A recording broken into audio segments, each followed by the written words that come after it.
বাড়ি থেকে বের হবার আগে অনুরূপ সদ্য নির্মিত জলচৌকিখানা একাই দুহাতে উঁচু করে নিয়ে এসে ছোট ভাই স্বরূপের সামনে ফেলে দিয়ে বলল, নে, বাতার চারপাশ ঘুরিয়ে লতা পাতা ফুল টুল যা পারিস করে দিস।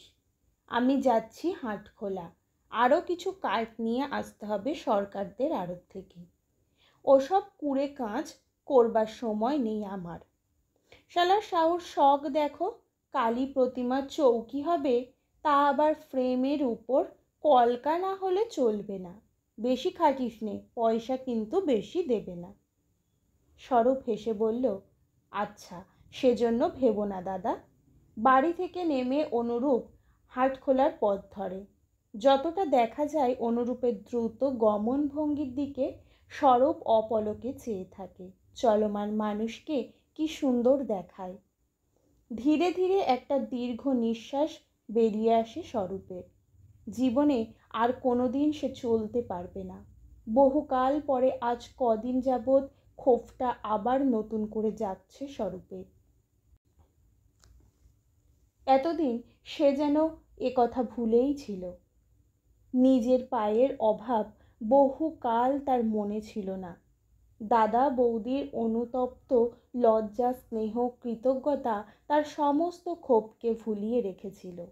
দাদার ব্যবহারে নিজের দুঃখের কথা মনে করতেও লজ্জা হতো স্বরূপের। তার শোক আর অনুশোচনার সান্ত্বনা স্বরূপকেই দিতে হতো। এত ভেঙে পড়েছিল অনুরূপ। কিন্তু দিনের পর দিন সময় বদলায় আর বদলায় মানুষের মন। সময় কি সত্যিই বদলায়? না, মানুষের পরিবর্তে সময় বদলানো মনে হয়। কিন্তু আগের মতো তেমনই তো দিনের পর রাত, রাতের পর দিন আসছে, ঋতুর আবর্তন ঘটছে ঠিক একই নিয়মে। সামনে কৃষ্ণকলির গাছটা তেমনই বছরে একবার ফুলে ভেঙে পড়ছে, ঝরে ঝরে শূন্য হয়ে যাচ্ছে গাছ, কিন্তু আবার বছর ঘুরে আসছে সেই নতুন ফুল ফোটার পালা। না, সময় ঠিক এক রকমই থাকে বোধ হয়, বদলায় কেবল মানুষ, মনে আর ব্যবহারে। কম দিন কি হলো, ৭-৭টা বছর ঠিক একই ছোট কামরায় বন্দিভাবে কেটে গেল স্বরূপের। আরও কত ৭ বছর জীবনের বাকি কে জানে। সেই দুর্ভাগ্যের দিনটা স্বরূপের স্পষ্ট মনে পড়ে। এতদিনে একটা কোথাও সে বিস্মিত হয়নি। অনুরূপের বড় ছেলে ধলুর অত্যন্ত জ্বর। ৩ বছরের শিশু দুঃসহ উত্তাপে ছটপট করছে।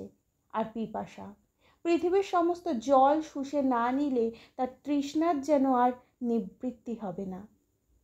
কিন্তু ডাক্তার বলে গেছেন জল নয়, যদি দিতেই হয় কচি ডাবের জল ফোঁটা ফোঁটা করে দেওয়া যেতে পারে। গাছ তো আছে একটা নিজেদের, বেশ বড় গাছ, নারকেলও অনেক, কিন্তু নারকেল গাছে উঠবার তেমন অভ্যাস নেই। স্বরূপ ইতস্তত করছে দেখে অনুরূপ ধমক দিয়ে বলল, ছেলে যায় তৃষ্ণায় মরে আর তুই গড়িমসি করছিস, নিয়ে আয় না ডাবটা পেরে। ধমক খেয়ে লজ্জিতভাবে স্বরূপ গিয়ে গাছে উঠেছিল। ওঠার সময় কোনো অসুবিধাই তো হয়নি, নামার সময় যত বিপত্তি। তাও অনেকটাই তো নেমে এসেছিল, ওখান থেকে পড়ে গেলে হয়তো তেমন কিছু হতো না যদি ভাঙা শীতশি বোতলের বাস্কটা ওখানে না থাকতো। বাস্কটা ঘর পরিষ্কার করার সময় অনুরূপ ওখানটায় ঠেলে রেখেছিল, আর সরিয়ে দেওয়া হয়নি।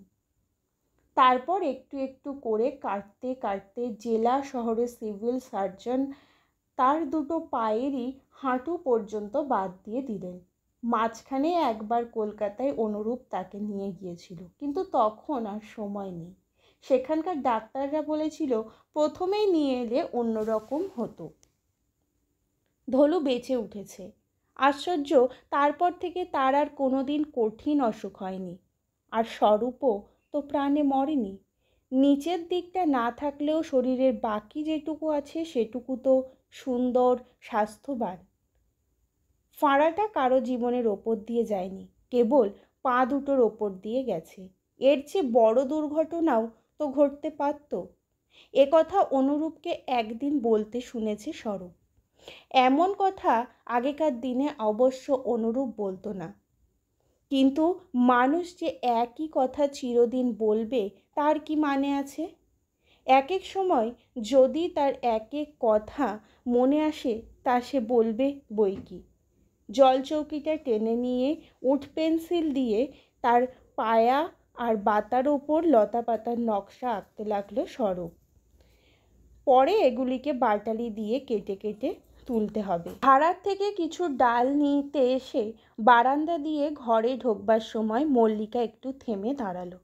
স্বরূপের কাঁধের ওপর দিয়ে মুখ বাড়িয়ে হেসে বলল, ও লতা পাতার ছবি, আমি ভাবলাম বুঝি বসে বসে কারো মুখ আঁকছো।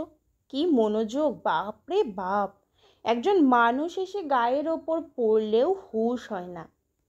স্বরূপ বলল, হুঁশ হলেই যে গায়ের ওপর থেকে মানুষটি আবার সরে যাবে, তার চেয়ে বেহুশ থাকাই ভালো। যেও না, কেবল লতা পাতাই নয়, মুখও একখানা আঁকছি। মল্লিকা বলল, কার মুখ? সে কথা মুখে বলা যায় না। আহা, এই ভাঙা চোরা হতকুৎসিত মুখ আঁকতে মানুষের বয়ে গেছে। মল্লিকা হাসলে এখনো ভারী সুন্দর দেখায় মল্লিকাকে। অবশ্য সেই প্রথম যৌবনের রূপ আর নেই। গুটি তিনেক ছেলে মেয়ে হওয়ার পর মল্লিকার শরীর অনেক ভেঙে গেছে, মেজাজও হয়েছে খিটখিটে। তবু তার সামান্য একটু আধটু হাসি ঠাট্টার সূত্র ধরে স্বরূপের মন সেই উজ্জ্বল অতীতের দিনগুলিতে ফিরে যেতে চায়। কাল যেন বদলায়নি, যেন ঠিক তেমনই আগের মতোই আছে মল্লিকা। স্বরূপ যেন জোর করে পরিবর্তনকে ঠেকিয়ে রাখবে। মাঝে মাঝে বিরক্ত হয়ে মল্লিকা, কিন্তু মাঝে মাঝে আবার ভালোও লাগে। স্বরূপের ব্যবহারে কোথাও যেন একটু মোহ আছে।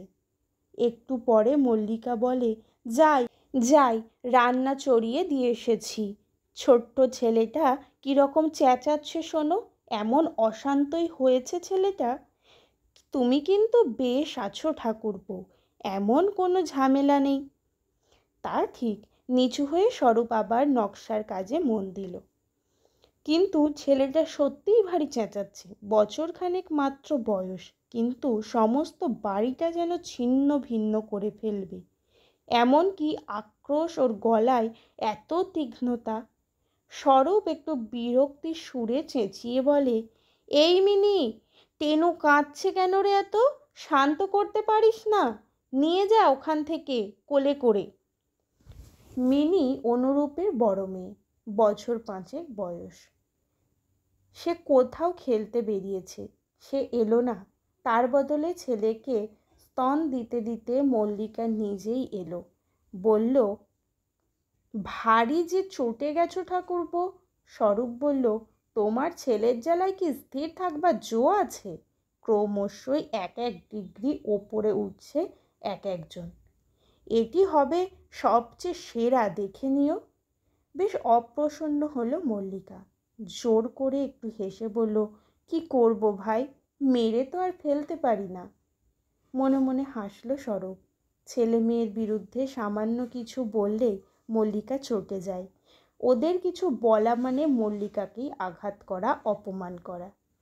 ছেলে মেয়ের সঙ্গে এত একান্ত হয়ে গেছে মল্লিকা, তাকে যদি ভালোবাসতে হয় শুধু তার নিজের দোষ ত্রুটিগুলোকেই নয়, তার সন্তানদের দোষ ত্রুটি শুদ্ধ ভালোবাসতে হবে।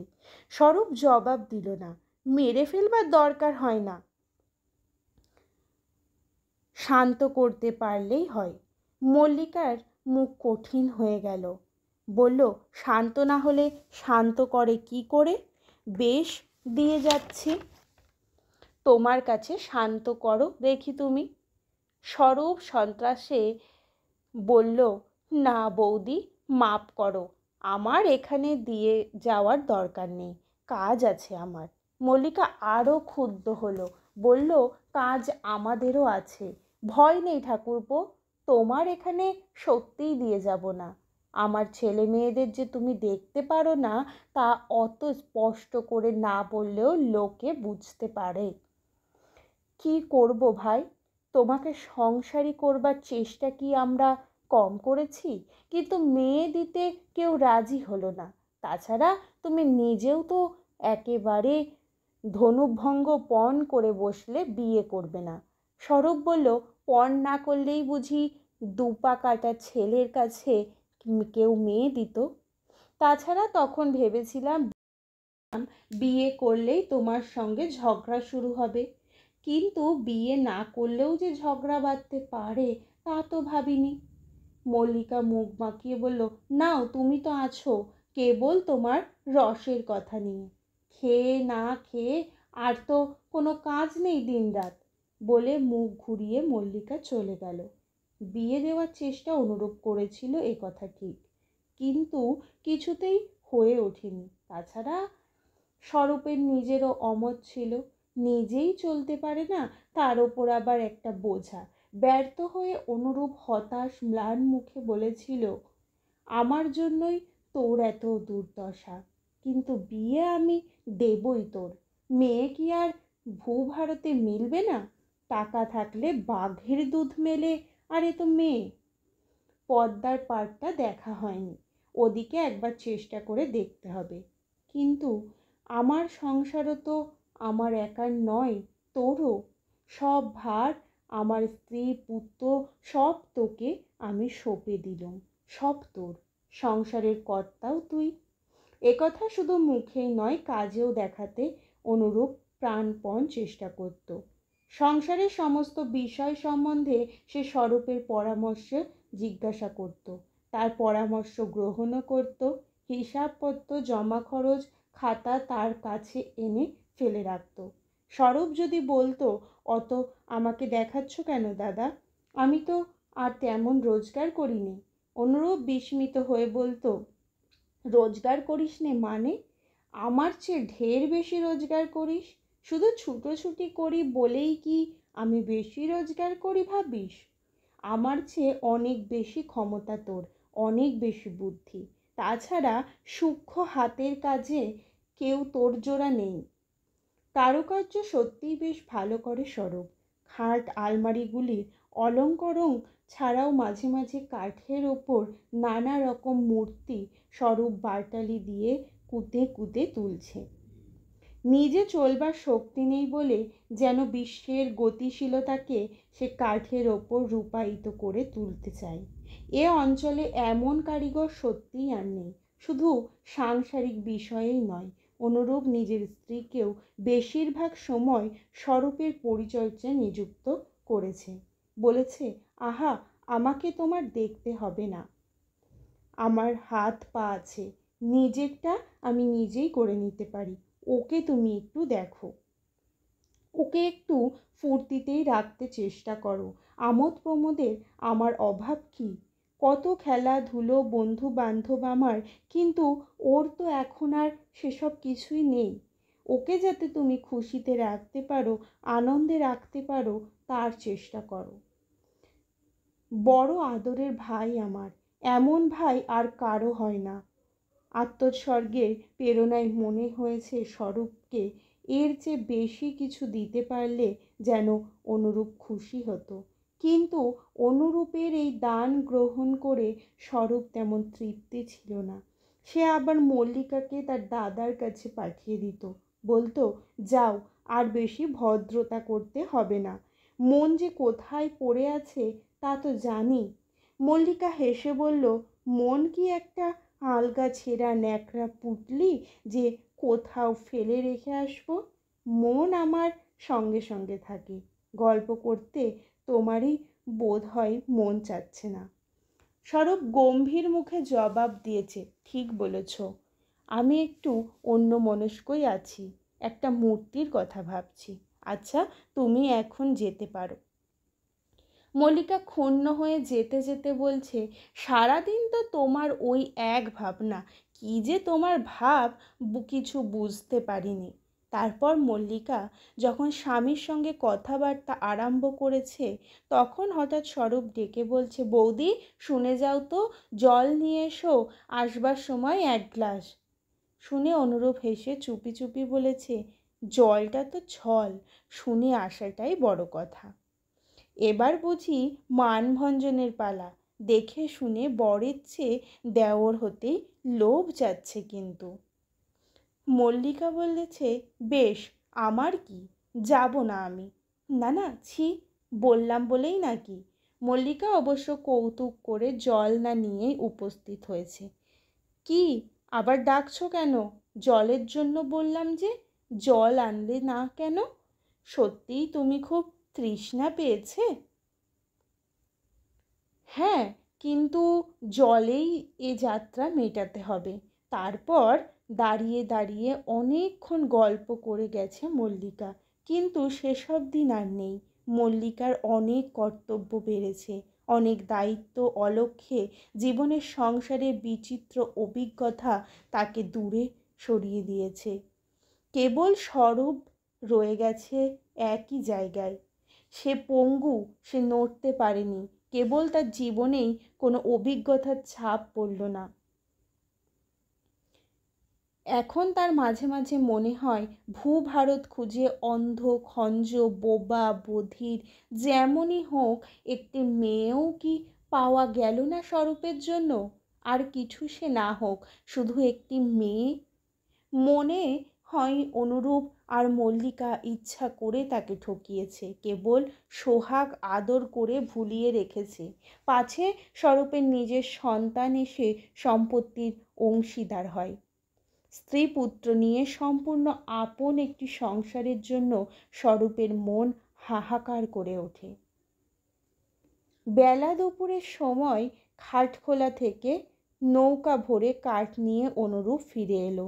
কি কাঠফাটা রোদ! অনুরূপ এসেই জিজ্ঞাসা করলো, হয়ে গেছে কাজটা? স্বরূপ বলল, না, খানিকটা বাকি আছে, হয়ে যাবে খন। অনুরূপ রেগে গিয়ে বলল, হয়ে যাবে খন? এতক্ষণ কি করছিস বসে বসে? কাজ নেই, কর্ম নেই, কেবল গল্প আর গল্প। স্বরূপও চটে গেল। কাজ না করে কি মাগনা খায় তোমার সংসারে? নিজের কাছেই নিজেকে একবার জিজ্ঞাসা করে দেখো দেখি। কাজ আমি করি না করি না, খুব খাটিয়ে নিয়েছো। আর কেন? এত আমি করব কাজ জন্যে? কে আছে আমার সংসারে? অনুরূপ কি বলতে যাচ্ছিল, হঠাৎ চুপ করে গেল। মল্লিকা এদিকে এসেছিল। অনুরূপ বাধা দিয়ে বলল, না, দরকার নেই তোমার ওদিকে যাওয়ার। সংসারে নাকি ওর কেউ নেই। এত করেও যখন ওর মন পাওয়া গেল না, তখন তোমাকে আর যেতে হবে না।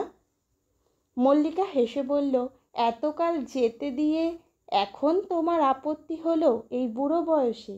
স্বরূপের কাছে গিয়ে মল্লিকা বলল, কি ভাই ঠাকুরপো, খুব যে ঝগড়া হচ্ছে। ঝগড়া করার পালা আমার সঙ্গে, তোমার দাদার সঙ্গে তো নয়। স্বরূপ একবার মুহূর্তের জন্য মল্লিকার দিকে তাকালো। তার চোখে আর ঠোঁটের কোণে তীক্ষ্ণ ব্যঙ্গ যেন ঝলসে উঠল। মল্লিকা কি ভেবেছে এমনি ছন্দ সোহাগে আজীবন আমাকে ভুলিয়ে রাখবে? নিজের গোপন উদ্দেশ্য চিরকাল তার কাছ থেকে লুকিয়ে রাখবে? মল্লিকা কি ভুলে গেছে সে তার 4 সন্তানের মা? কোনো কথা না বলে স্বরূপ আবার তার কাজে মন দিল।